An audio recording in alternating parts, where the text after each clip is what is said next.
Vamos lá, pessoal, bloco 3, dando prosseguimento ao nosso bate-papo aí sobre reforma trabalhista, sobre as mudanças introduzidas na legislação do trabalho que podem ser cobradas em sua prova.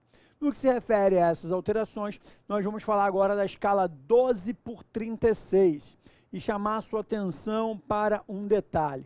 Após a edição da reforma trabalhista, o governo já alterou a reforma trabalhista, editou uma medida provisória, que é a MP 808, que altera alguns pontos da reforma trabalhista. O que aconteceu foi o seguinte: a reforma trabalhista, ela tramitou nas duas casas do Congresso Nacional, veio da Câmara dos Deputados. Quando chegou ao Senado, os senadores queriam introduzir algumas alterações, mas se fossem feitas alterações no projeto de lei, ia ter que voltar para a Câmara dos Deputados, e o governo estava com pressa em aprovar tais medidas.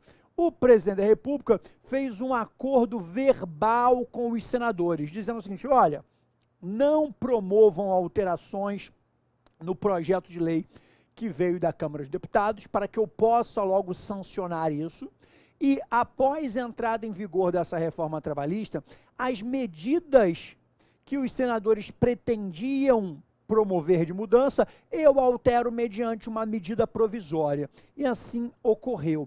A reforma trabalhista passou pelo Senado sem nenhuma modificação, foi sancionada pelo presidente da República e depois que entrou em vigor, o presidente da República editou uma medida provisória promovendo alterações nessa reforma. Das alterações propostas, não foram muitas, uma foi o artigo 59A, da escala 12/36. A escala 12/36, apesar de ser muito comum na cultura brasileira, ela não estava prevista em lei. E tínhamos uma súmula do TST que tratava do tema, a súmula 444. O que dizia a escala súmula 444? Fala, olha, em regra, as pessoas não podem trabalhar em escala 12/36, a não ser que haja previsão em lei sobre esse tema, ou que tenha um acordo ou uma convenção coletiva. É o que previa a súmula 444. Desta forma, você, vigilante, você, profissional, seja lá qual for de que área, só podia trabalhar em 12/36 se tivesse previsão legal ou negociação coletiva. Previsão legal só tem duas categorias no Brasil que autorizam a escala 12/36, os trabalhadores domésticos e os bombeiros civis. Se você é um trabalhador doméstico ou um bombeiro civil de qualquer lugar do país, você pode trabalhar 12/36. Se você não é um trabalhador doméstico nem um bombeiro civil, para trabalhar 12/36, tinha que ter negociação coletiva. Originalmente, a reforma trabalhista previu que a escala 12/36 pode ser negociada individualmente com qualquer empregado. Depois, mediante a edição da MP 808, o governo voltou atrás e continuou trazendo que escala 12/36 precisa de lei ou de negociação coletiva, salvo para os profissionais da área de saúde. Profissionais da área de saúde não precisam de negociação coletiva, podem trabalhar em escala 12/36.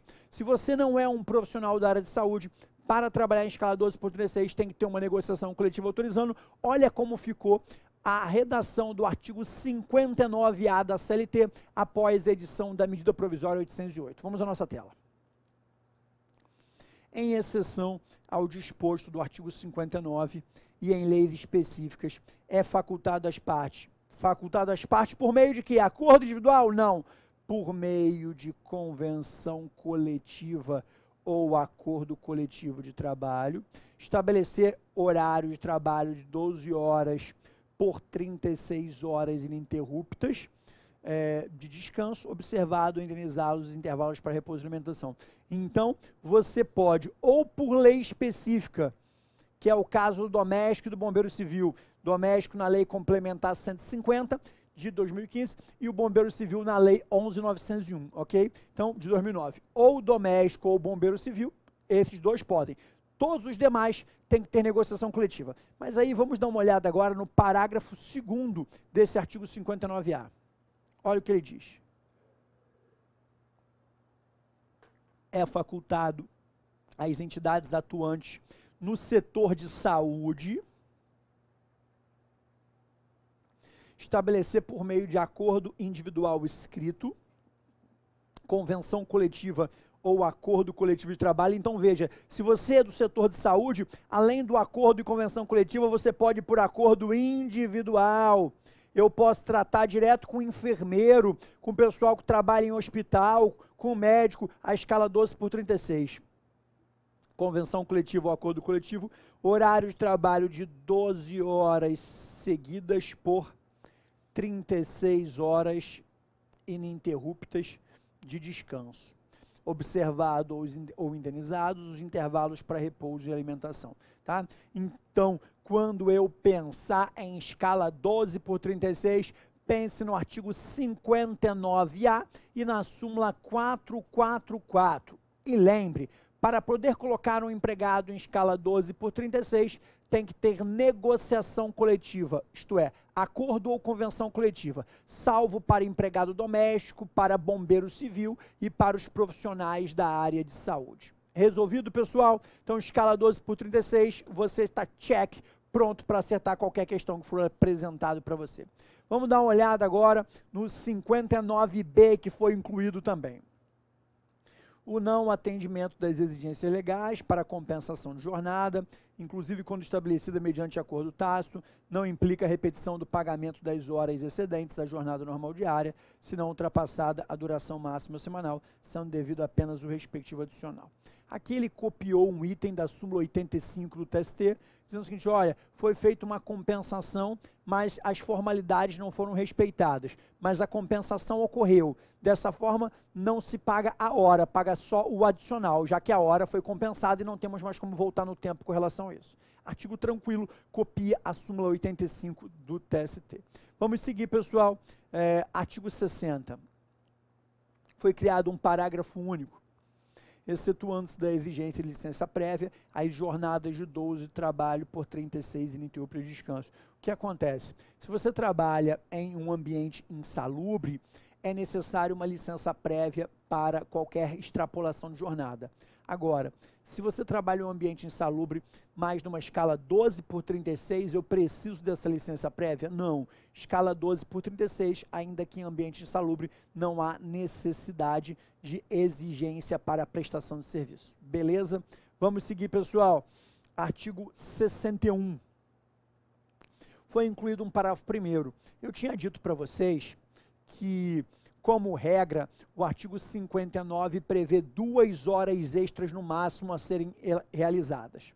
E o artigo 61 criava uma exceção, em caso de força maior ou necessidade imperiosa de serviço. O que fica aqui estipulado no parágrafo primeiro do artigo 61 é que, em caso de força maior ou necessidade imperiosa de serviço, é possível extrapolar o limite de 2 horas extras por dia, ainda que não tenha previsão em acordo ou convenção coletiva, tá? Só para deixar claro. Olha o parágrafo primeiro. O excesso, nos casos deste artigo, pode ser exigido independentemente de convenção coletiva ou acordo coletivo de trabalho. Isto é, diante de uma força maior ou uma necessidade imperiosa de serviço, ainda que não tenha nada previsto em acordo ou convenção coletiva, o limite de 2 horas pode ser extrapolado. Beleza? Ok. Pessoal, vamos tratar agora de um tema muito comum em prova, que também foi alterado pela reforma trabalhista, que são os intervalos para repouso e alimentação. Nós conhecemos como intervalo intra-jornada, intra-dentro. Eu tenho intervalo intra e inter. Cuidado para não confundir. O inter está no artigo 66 da CLT e é aquele intervalo entre um dia de trabalho e outro dia de trabalho. Se eu parei de trabalhar hoje 10 horas da noite, eu só posso voltar a trabalhar amanhã depois de 9 horas da manhã. Por quê? Entre um dia de trabalho e outro dia de trabalho, eu preciso descansar pelo menos 11 horas. Esse é o intervalo interjornadas.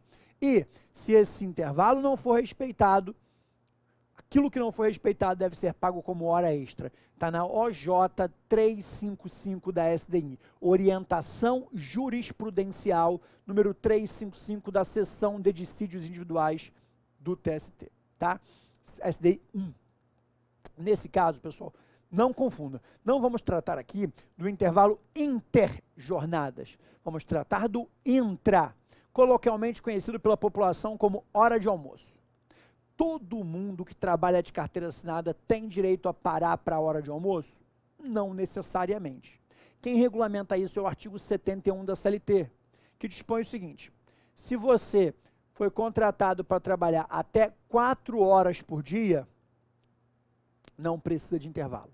Quem trabalha até 4 horas por dia não precisa de intervalo, tá? Pessoal, você chega a 8, sai meio-dia, e ainda quer parar para comer no meio, deixa ser esfomeado, pelo amor de Deus. Quem trabalha de 8 a meio-dia, ou come antes ou come depois. Não precisa parar no meio da jornada. 8 a meio-dia não tem necessidade, ok? Até 4 horas por dia, vai direto, beleza? Agora, se você foi contratado para trabalhar pelo menos 6 horas por dia, aí já é justo que você faça um intervalinho para descansar. Um intervalo de pelo menos 15 minutos. De 4 a 6 horas, você tem direito a um intervalo de 15 minutos, ok? E se você trabalha mais de 6 horas por dia, você tem direito a um intervalo de pelo menos 1 hora. De 1 a 2 horas, de acordo com o que foi negociado entre as partes. Isso está no artigo 71 da CLT. O que foi modificado? Algumas coisas mudaram. Primeira coisa, esse tema intervalo para repouso e alimentação tinha uma súmula. Súmula 437. Súmula 437. E essa súmula 437, no item 1, dizia o seguinte: olha, caso o empregador não conceda o intervalo para repouso e alimentação, e você trabalhe 8 horas direto sem conseguir parar para almoçar, ele vai ser obrigado a pagar 1 hora extra. Aí a súmula diz mais. E outra coisa, você que trabalha 8 horas por dia tem direito a pelo menos 1 hora de descanso. Se o empregador conceder 40 minutos, ele vai ter que pagar a diferença dos 20 minutos como hora extra, não, ele vai pagar a hora cheia, porque a súmula 437 tem 1, tinha como norte o seguinte raciocínio: a concessão parcial do intervalo é a mesma coisa que não conceder. Então, se o cara tem direito a 1 hora de descanso, você deu 10 ou deu 50, dá no mesmo, você paga 1 hora extra. Isso mudou. Agora, expressamente, o parágrafo 4º do artigo 71 diz que se o intervalo for concedido parcialmente, você só tem direito à hora extra da parte que foi suprimida. Isto é, se você tinha direito a 1 hora de almoço e o empregador deu 40 minutos só, você não ganha 1 hora cheia extra, você ganha 20 minutos. Se você tinha direito a 1 hora de almoço, o empregador deu 30 minutos, você ganha mais 30 de hora extra. Então você só ganha o que foi suprimido e não agora a hora cheia. Vamos dar uma olhada no parágrafo 4º do artigo 71. Olha aí. A não concessão ou a concessão parcial do intervalo intra-jornada mínimo para repouso e alimentação a empregados urbanos e rurais implica o pagamento de natureza indenizatória. Aí vem a parte que interessa para a gente. Lembrando que agora é indenizatório o pagamento. E a parte apenas do período suprimido, tá? Com acréscimo de 50% sobre o valor da remuneração da hora normal. Então, aquilo que estava previsto na súmula 437 tem 1 não se mantém. Saindo de uma experiência do que ocorreu com o Código de Processo Civil, com o novo CPC, o TST foi ao longo dos anos posteriores ajustando todas as suas súmulas. Até hoje vem modificando súmulas para se adequar aos novos artigos do CPC. Acreditamos que isso deve ocorrer também com a reforma trabalhista. Ao longo dos próximos 2 anos, as súmulas que agora perderam sua aplicabilidade diante da nova redação da lei, elas vão sendo retificadas ou canceladas. Então, agora em 2018 deve vir uma leva de modificação de súmulas e assim vai. Aos poucos o TST vai ter que readequar as súmulas tradicionais, passando agora a aplicar o que está previsto em lei. Então, a súmula que não mais se coaduna com a legislação, por hora sofre uma revogação tácita, até que o TST venha formalmente cancelar aquela súmula ou modificar a redação para se adequar à nova previsão legal. Então, o item 1 da súmula 437 hoje foi revogado tacitamente diante do que prevê o parágrafo 4º do artigo 71, tá? Nesta mesma súmula, o item 2 também foi revogado tacitamente. Por que que o item 2 foi revogado tacitamente?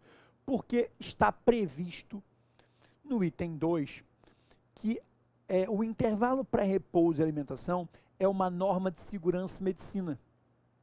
E norma de segurança e medicina não pode ser negociada pelo sindicato. Desta forma, pode o empregador reduzir por negociação coletiva o intervalo para repouso e alimentação? A súmula 437, item 2, apontava que não. Todavia, com a reforma trabalhista foi criado o artigo 611-A. E o artigo 611-A apontam os temas que podem ser negociados por acordo ou convenção coletiva. E o inciso 3º do artigo 611-A fala que intervalo para repouso e alimentação pode ser negociado por acordo ou convenção coletiva, sendo reduzido desde que respeitado pelo menos 30 minutos. Então, o item 2 da súmula 437 também cai por terra. Hoje, você pode reduzir o horário de almoço da pessoa de 1 hora para 30 minutos, ainda que ela trabalhe 8 horas por dia? Pode, mediante acordo ou convenção coletiva. Vamos dar uma olhada no artigo 611-A. Olha o que ele diz. A convenção coletiva e o acordo coletivo de trabalho têm prevalência sobre a lei, quando, entre outros, dispuserem sobre, aí vamos aqui no inciso 3º, intervalo intra-jornada, respeitado o limite mínimo de 30 minutos para jornadas superiores a 6 horas. Então, pessoal, o que isso quer dizer? Quer dizer que você pode fazer uma negociação coletiva reduzindo o horário do almoço daqueles empregados para 30 minutos? Pode. Desta forma, a súmula 437, agora no item 2, também se encontra revogada tacitamente. Uma outra possibilidade de você reduzir o intervalo de repouso e alimentação das pessoas é pedindo autorização ao Ministério do Trabalho, mas isso já existe, está no artigo 71, parágrafo 3º da CLT, que foi mantido. Ok, pessoal? Beleza. Vou deixar intervalo para repouso e alimentação para trás e vou falar com vocês agora de teletrabalho. Teletrabalho eu tenho certeza que todos já ouviram falar, talvez com uma outra expressão, que é o home office. No mundo moderno, a cada dia que passa, maior são os profissionais que podem trabalhar de casa. A maioria absoluta das profissões estão diretamente relacionadas à utilização do computador. Então, se você exerce uma função que não tem atendimento ao público, na maioria dos casos, você poderia fazer do computador da sua casa. Ah, mas o meu chefe precisa ficar de olho em mim e eu preciso toda hora tirar dúvida com ele. Não seja por isso. Abre-se uma webcam, onde você tem uma videoconferência com o seu chefe a qualquer momento. Você tem que ficar com a luz verde e que está à disposição das 8 às 17 na frente do computador. No horário de almoço, você entra ali e manda uma mensagem para ele que você está no almoço. Hoje, pessoal, videoconferência é algo completamente acessível para todos.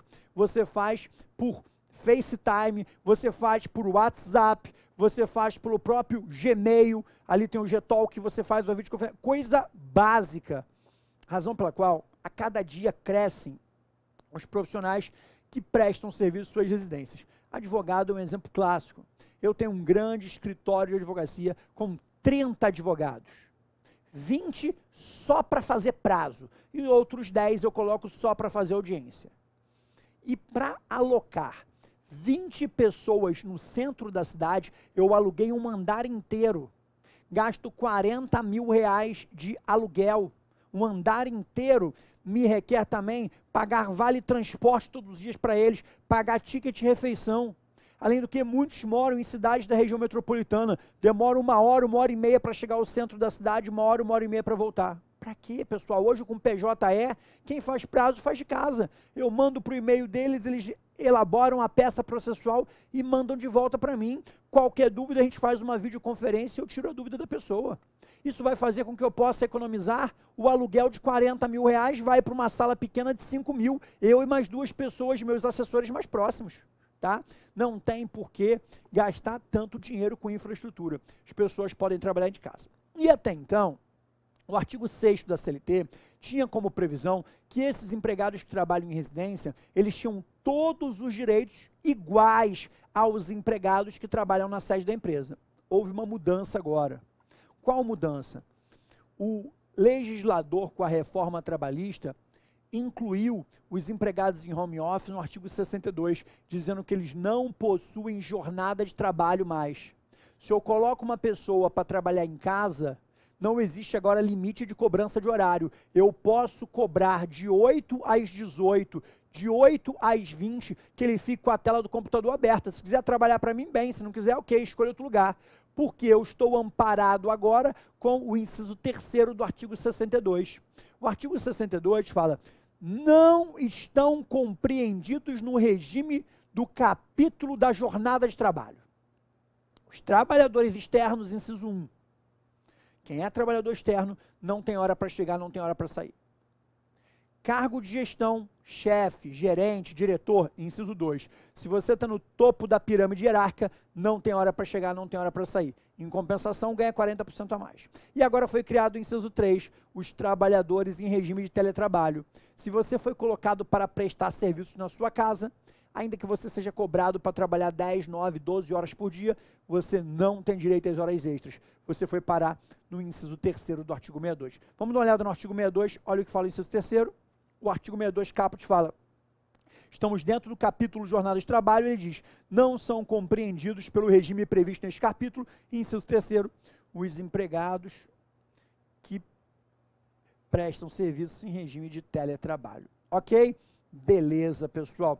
E aí, ele veio agora regulamentando o que é teletrabalho na CLT a partir dos artigos 75A e diante. Artigo 75A, B, C, D, ele trouxe uma regulamentação. Como é que fica? Se eu estou na minha casa, quem vai apresentar o meu equipamento de trabalho, o computador? Isso vai ser negociado entre as partes. Isso tudo foi estipulado aqui nos artigos abaixo. Vamos dar uma olhada em como ficou a regulamentação do teletrabalho. Vale a pena você passar os olhos, porque aqui você pode salvar uma questão em prova. Artigo 75A. A prestação de serviços pelo empregado em regime de teletrabalho observará o disposto neste capítulo. E aí, pessoal, vai ter que dar uma decoreba, passar os olhos aqui. 75B.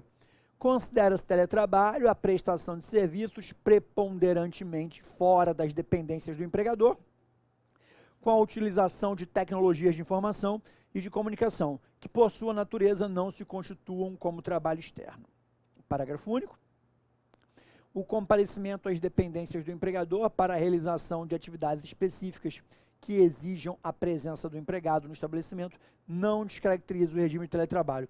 O fato da empresa requerer que você fique ou compareça à sede da empresa de vez em quando não descaracteriza a ideia que é você preponderantemente ficar em casa, tá? Parágrafo único. O comparecimento às dependências do empregador para realizar, foi o que eu li para vocês, né? 75C. A prestação de serviços na modalidade de teletrabalho deverá constar expressamente, você tem que apontar isso no contrato de trabalho do empregado, tá? No contrato individual de trabalho, que especificará as atividades realizadas pelo empregado. Então, pessoal, teletrabalho não é tácito. É necessário que haja previsão expressa no contrato de trabalho do empregado que a prestação dos serviços desenvolvidos por ele vai ser na casa dele, mas não na sede da empresa. Parágrafo primeiro, poderá ser realizada alteração entre regime presencial e teletrabalho, desde que haja mútuo acordo entre as partes, registrado em aditivo contratual. Os empregados que atualmente estão no regime presencial podem migrar para o teletrabalho, sim, desde que você faça um aditivo no contrato de trabalho da pessoa e vincule expressamente agora: você, meu amigo advogado, que trabalha para o meu escritório, vai passar a trabalhar em casa. Acredito que para ele vai ser bom também. Quem não sonha em trabalhar em casa, melhorar a sua qualidade de vida, fugir do trânsito, você tem que ter disciplina, né? Acordar de manhã, se arrumar, entrar no seu escritório, trancar a porta, e os seus familiares têm que entender também que o fato de você estar em casa não quer dizer que você está com tempo sobrando, você está trabalhando ali no seu escritório, dentro da sua casa, tá? Vamos seguir. Parágrafo segundo. Poderá ser realizada a alteração do regime de teletrabalho para o presencial, por determinação do empregador, garantido prazo de transição mínima de 15 dias com correspondente registro em aditivo contratual. Se você trabalha presencialmente na sede da empresa e for para casa, é necessário que haja mútuo consentimento. Agora, se você trabalha em casa, para ser transferido para a sede da empresa, aí é uma determinação do empregador. Olha, você não mais vai trabalhar home office e vai passar a vir para a sede da empresa a partir de agora, porque eu tenho uma demanda que você exerça aqui, desde que você promova uma transição e me conceda pelo menos 15 dias para que eu possa me adaptar para esta nova realidade. Olha o que falou para o segundo. Poderá ser realizada a alteração do regime de teletrabalho para o presencial. Agora você que estava em casa, teletrabalho vai para o presencial, por determinação do empregador, não mais mútuo consentimento. Porque aqui no exemplo acima, da empresa para casa é mútuo consentimento. Aqui não, determinação do empregador. Garantido o prazo de transição mínima de 15 dias, que pode ser uma pergunta de prova, tá, gente? Quantos dias o empregado precisa de, no mínimo, para se adaptar, para que faça uma transição, para que saia do teletrabalho para o trabalho presencial na sede da empresa. E lembrando que o empregador não precisa de autorização do empregado para fazer essa mudança. Essa mudança, ela ocorre unilateralmente por vontade do empregador, de acordo com o parágrafo 2º. Beleza, pessoal? Voltando com o correspondente registro em aditivo contratual. 75D, ainda sobre teletrabalho. As disposições relativas à responsabilidade pela aquisição, manutenção ou fornecimento dos equipamentos tecnológicos e da infraestrutura necessária e adequada à prestação do trabalho remoto, bem como o reembolso de despesas arcadas pelo empregado, serão previstas em contrato escrito. Por que é que surge uma dúvida? Na medida que eu vou trabalhar na minha casa, quem vai arcar com a manutenção dos equipamentos de trabalho? Eu? Eu não. O empregador. Isso tudo vai ser ajustado em contrato. Quem vai me fornecer um computador e uma impressora? O empregador, tudo ajustado em contrato, tá? Isso é algo que vai ser analisado caso a caso. Não existe uma regra rígida imposta por lei de que o fornecimento de equipamentos e manutenção é por parte do empregador. Não, vai ser ajustado. Dependendo de quanto você ganha, pessoal, o empregador pode deixar essa responsabilidade toda para você. Uma coisa é você ganhar, olha, eu ganho R$ 1.500, não tenho condições de comprar equipamentos, pagar uma conta de luz alta e fazer manutenção de equipamentos. Mas pode ser que o empregador lhe contrate, ó, você quer ser advogado? Você trabalha em casa, eu pago R$ 10.000 por mês, mas o computador é seu e a luz é sua, da sua casa. Se der algum problema no computador, é problema seu, aí não vejo nenhuma ilegalidade, porque o legislador deixou claro que isso vai variar de caso a caso, de acordo com o contrato. Beleza? Vamos dar uma olhada no parágrafo único desse dispositivo. As utilidades mencionadas no caput deste artigo não integram a remuneração do empregado. O que ele quer dizer aqui? Vamos dar um pulo no caput desse artigo 75D, que é o fornecimento de equipamentos tecnológicos e a infraestrutura. Isso aqui, pessoal, é uma ferramenta de trabalho. Se eu trabalho para um escritório, sou advogado, o escritório me fornece um computador, me fornece uma mesa, uma cadeira ergonômica para que eu não tenha nenhum problema de postura e não fique doente. O fornecimento desses equipamentos configura um salário in natura? Não. O 75D, parágrafo único, deixa claro que não há mal que se falar em salário in natura, porque isso não é um luxo concedido pelo empregador, e sim uma ferramenta indispensável para que eu possa trabalhar. Beleza? Para fechar, artigo 75E.